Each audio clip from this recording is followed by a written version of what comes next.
भाग 24। कुछ साल पहले मैंने बिजनेस एग्जीक्यूटिव के एक समूह के सामने कल्पना और अवचेतन मन की शक्तियों पर व्याख्यान दिया। अपने व्याख्यान में मैंने ये बताया कि महान जर्मन कवि मुश्किलें और समस्याएं आने पर अपनी कल्पना का किस तरह प्रयोग करते थे। गेटे के जीवनी लेखकों के अनुसार वे घंटों तक अकेले काल्पनिक बातचीत किया करते थे।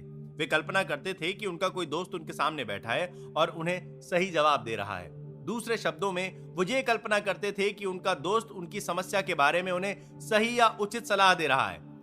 वे उस दोस्त की सामान्य मुद्राओं और बोलने के खास अंदाज की कल्पना करते थे। वो उस पूरे काल्पनिक दृश्य को जितना वास्तविक और स्पष्ट बना सकते थे, बना लेते थे। उस व्याख्यान में एक युवा स्टॉक ब्रोकर भी मौजूद थी। उसने गेटे की तकनीक अपना ली। वो एक परिचित करोड़पति निवेशक से काल्पनिक बातचीत करने लगी, जिसने एक बार शेयरों की समझदारी भरे सुझाव के लिए उसे बधाई भी दी थी। उसने इस बातचीत का तब तक अभिनय किया जब तक कि उसके मन में यह मनोवैज्ञानिक विश्वास के रूप में अंकित नहीं हो गया। इस ब्रोकर की आंतरिक बातचीत और नियंत्रित कल्पना निश्चित रूप से उसके लक्ष्य के अनुरूप थी, जिसका काम अपने क्लाइंट्स को लाभकारी निवेश का सुझाव देना था। जीवन में उसका लक्ष्य था कि वो अपने क्लाइंट्स को ज्यादा से ज्यादा लाभ पहुंचाए और अपनी समझदारी भरी सलाह से उन्हें समृद्ध बनाए। वो अब भी अपने बिजनेस में अवचेतन मन का प्रयोग कर रही है और अपने क्षेत्र में बहुत सफल है। एक प्रमुख वित्तीय पत्रिका में हाल ही में उसका इंटरव्यू भी छपा है। 16 साल के टॉड एम ने मुझे बताया, मैं हर चीज में असफल हो रहा हूं। मैं नहीं जानता कि ऐसा क्यों हो रहा है। मुझे लगता है कि मैं निरा मूर्ख हूं। शायद यही अच्छा रहेगा कि स्कूल से निकाले जाने से पहले मैं खुद ही स्कूल छोड़ दूं। आगे की बातचीत में मुझे पता चला कि टॉड का नजरिया ही अनुचित था। वो अपनी पढ़ाई के बारे में उदासीन था और अपने कुछ शिक्षकों एवं सहपाठियों के प्रति द्वेष भी पाले हुए था। मैंने उसे सिखाया कि पढ़ाई में सफल होने के लिए वो अपने अवचेतन मन का इस्तेमाल कैसे कर सकता है। वो दिन में कई बार कुछ सच्चाइयों की घोषणा करने लगा, खास तौर पर सोने से ठीक पहले और सुबह जागने के ठीक बाद। जैसा हम देख चुके हैं, अवचेतन मन तक विचार पहुंचाने के लिए ये सबसे अच्छे समय होते हैं। उसने ये सकारात्मक घोषणा की, मुझे एहसास है कि मेरा अवचेतन मन यादों का भंडार है। यह हर उस चीज का संग्रह करता है जो मैंने पढ़ी है या शिक्षकों के व्याख्यान में सुनी है। मेरी स्मृति आदर्श है, बशर्ते मैं उसका इस्तेमाल करने का चयन करूं। मेरे अवचेतन मन का असीमित ज्ञान मुझे वो हर चीज लगातार बताता है जो मुझे परीक्षा में जानने की जरूरत है, चाहे वो लिखित हो या मौखिक। मैं अपने सभी शिक्षकों एवं सहपाठियों के प्रति प्रेम और सद्भाव दर्शाता हूं। मैं सचमुच चाहता हूं कि वे सफल हों और उन्हें सभी सुख मिले। टॉड अब पहले से बहुत ज्यादा स्वतंत्रता का आनंद ले रहा है। उसे अब हर विषय में ए ग्रेड मिल रहा है। वो लगातार कल्पना करता है कि उसके शिक्षक और माता पिता पढ़ाई में उसकी सफलता पर उसे बधाई दे रहे हैं। खरीदते और बेचते समय याद रखें कि आपका चेतन मन स्टार्टर है और आपका अवचेतन मन मोटर है। आप मोटर चालू करेंगे तभी वो काम शुरू कर पाएगी। आपका चेतन मन अवचेतन मन की शक्ति को जगाता है।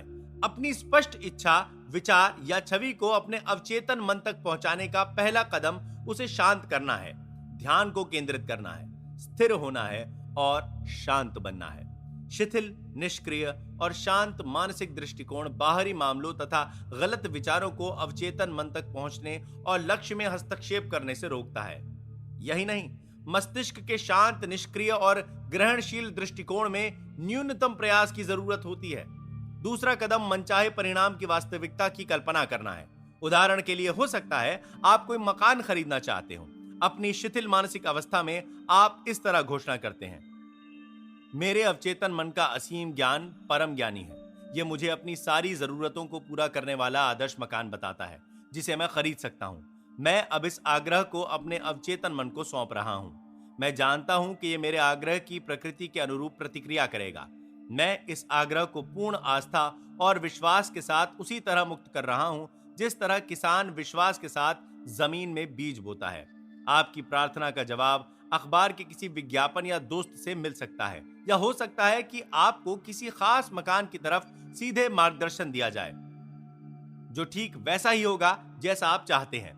प्रार्थना का जवाब कई तरीकों से मिल सकता है। मुख्य बात यह है कि जवाब हमेशा मिलता है, बशर्ते कि आपको अपने अवचेतन मन के काम करने पर पूरा विश्वास हो।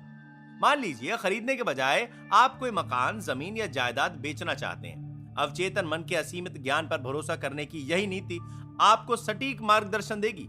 लॉस एंजलिस में अपना मकान बेचते समय मैंने एक तकनीक का इस्तेमाल किया जब मैंने तकनीक अपनी पहचान के कई रियल एस्टेट ब्रोकर्स को बताई तो वे भी इसका इस्तेमाल करने लगे। इससे उन्हें उल्लेखनीय परिणाम मिल रहे हैं। मैंने अपने मकान के सामने घास पर एक साइन बोर्ड लगाया जिस पर लिखा था बेचना है। उस रात सोने से ठीक पहले मैंने स्वयं से पूछा, मान लो आपको घर के लिए खरीदार मिल गया तो फिर आप क्या करोगे? जवाब था, मैं बेचना है कि साइन बोर्ड को कचरे में फेंक दूंगा। अपने मस्तिष्क के आंतरिक पटल पर मैंने एक विस्तृत दृश्य देखा। मैंने साइन बोर्ड पकड़ा, उसे जमीन से उखाड़ा, अपने कंधे पर रखा और मकान के पीछे कूड़ेदान की तरफ ले गया। मैंने उसे फेंकते हुए कहा, मदद के लिए धन्यवाद, लेकिन अब मुझे आपकी जरूरत नहीं है। मैं गहरी संतुष्टि के एहसास के साथ सोने गया कि काम पूरा हो गया था। अगले दिन एक आदमी ने मुझे उस मकान का एडवांस दे दिया और कहा, अब आप उस साइन बोर्ड को फेंक सकते हैं, अब आपको उसकी जरूरत नहीं है। मैंने उसकी सलाह पर अमल किया। मैंने साइन बोर्ड उखाड़ा और उसे फेंक दिया। आंतरिक क्रिया ने बाहरी क्रिया को साकार कर दिया। इसके बारे में नया कुछ नहीं है, जैसा भीतर वैसा बाहर। दूसरे शब्दों में, आपके अवचेतन मन पर छपी तस्वीर जैसी होगी वैसा ही दृश्य आपके जीवन पटल पर उभरेगा। बाहरी स्वरूप आंतरिक स्वरूप का प्रतिबिंब दिखाता है। बाहरी कर्म आंतरिक कर्म का अनुसरण करता है। यहाँ घर, जमीन या जायदाद बेचने का एक और प्रभावी तरीका बताया जा रहा है।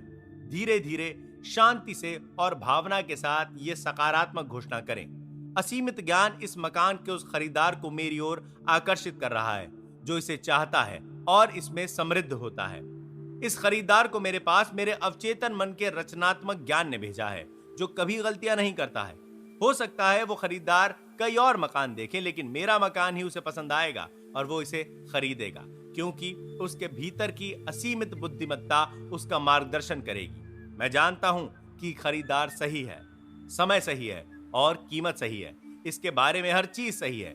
मेरे अवचेतन मन का अधिक गहरा प्रवाह अब हम दोनों को दैवी विधान में एक साथ ला रहा है। मैं जानता हूं कि ऐसा हो रहा है। हमेशा याद रखें कि आप जिसे खोज रहे हैं वो भी आपको खोज रहा है। कोई ना कोई हमेशा रहता है जो उसी मकान या जायदाद को खरीदना चाहता है जिसे आप बेचना चाहते हैं। अपने अवचेतन मन की शक्तियों का सही इस्तेमाल करके आप अपने मस्तिष्क से प्रतिस्पर्धा का सारा एहसास और खरीदने बेचने की सारी चिंता खत्म कर देते हैं। एक नवयुवती मेरे व्याख्यानों और कक्षाओं में नियमित रूप से आती है। आने के लिए उसे 3 बसों को बदलना पड़ता है और प्रत्येक बस में उसे 1.5 घंटा लग जाता है। एक व्याख्यान में मैंने बताया कि कैसे एक युवक जिसे कार की जरूरत थी को कैसे कार मिल गई। उस युवती ने घर जाकर मैंने अपने व्याख्यान में जो परीक्षण करने के बारे में बताया था उसी का परीक्षण करने के बाद उसने जो पत्र लिखा उसको उसकी अनुमति से नीचे प्रकाशित किया जा रहा है। डियर डॉक्टर मर्फी, इस प्रकार मुझे एक कैडिलक कार मिल गई। अपनी कल्पना में एक कार खरीदने में जिन भी प्रक्रियाओं को पूरा करना पड़ता है, मैंने उन सारी प्रक्रियाओं को वास्तविक रूप में पूरा किया। मैं कार के शोरूम में गई। सेल्समैन ने कार में बैठाकर तथा कार को चलाकर दिखाया। मैंने भी थोड़ी दूर तक कार को चलाया। उस समय मुझे लगा और मैंने दावा किया कि वो मेरी कार है। मैंने कार को चलाने, उसमें बैठकर उसकी सीट, उसके स्टीयरिंग, उसकी ऊपर की खूबसूरत सीलिंग को स्पर्श करके महसूस किया। ये सब मेरा है, मेरी कार है। ये एहसास लगभग 2 सप्ताह तक मैं अपने में करती रही हूँ। पिछले सप्ताह आपके व्याख्यानों में भाग लेने के लिए मैं कैडिलक में आई थी। मेरे चाचा जो इंग्लैंड में रहते हैं वे गुजर गए और अपनी कैडिलक कार तथा पूरी संपत्ति मेरे नाम कर गए हैं। अनेक प्रमुख व्यापारी हैं जो अपने जीवन में तमाम सफलता के नाम को दोहराते रहते हैं जब तक कि सफलता उनके द्वार को खटखटाने नहीं लगती और अंततः वे सफल हो जाते हैं। वे भली भांति जानते व समझते हैं सफलता के नाम में ही सफलता के सारे गुण निहित हैं। इसी प्रकार आप भी सफलता के नाम को पूरे विश्वास और आस्था के साथ अपने जीवन में दोहराएं। आपका अवचेतन मन इसे आपका सच मानकर स्वीकार कर लेगा और आप स्वाभाविक रूप से उसकी सफलता की अनिवार्यता की सीमा में आ जाएंगे। आप अपनी आस्था के प्रति अपनी अभिव्यक्ति के लिए बाध्य हो जाएंगे और सोचने पर मजबूर हो जाएंगे कि आखिर सफलता का अर्थ आपके लिए क्या है। जाहिर है आप पारिवारिक और सामाजिक जीवन में सफलता चाहते हैं। आप अपने व्यापार में, अपने काम में सफलता चाहते हैं। आप एक बढ़िया सुंदर मकान चाहते हैं और खूब सारा धन चाहते हैं ताकि आप सुख चैन से जीवन व्यतीत कर सकें। आप अपनी प्रार्थना के माध्यम से अवचेतन मन की शक्तियों के प्रयोग की सफलता चाहते हैं। आप इसलिए भी व्यापारी हैं क्योंकि आप जीवित रहने के व्यापार में रहते हैं। अपनी मनचाही आशा की सफलता की कल्पना करके आप एक सफल व्यापारी बने। कल्पनाशील बने और सफलता की वास्तविकता में मानसिक रूप से शामिल हो जाएं। इसकी आदत डाल लें। रात को सफलता की कल्पना के साथ पूर्ण विश्वास करें और सोने जाएं तो आप देखें कि आप अपने विचार को अवचेतन मन में पहुंचाने में सफल हो गए हैं। विश्वास करें कि आप सफल होने के लिए ही पैदा हुए हैं, तो आप देखेंगे कि आपके जीवन में क्या चमत्कार होते हैं। सफलता का अर्थ है सफल जीवन। जीवन में शांति, प्रसन्नता एवं उमंग हो और मन चाहा काम करने की स्वतंत्रता हो, तो आप जीवन में सफल हैं। चुनने का प्रयास करें कि आप जीवन में क्या काम करना चाहते हैं और उसे करना शुरू करें। यदि आप अपनी सही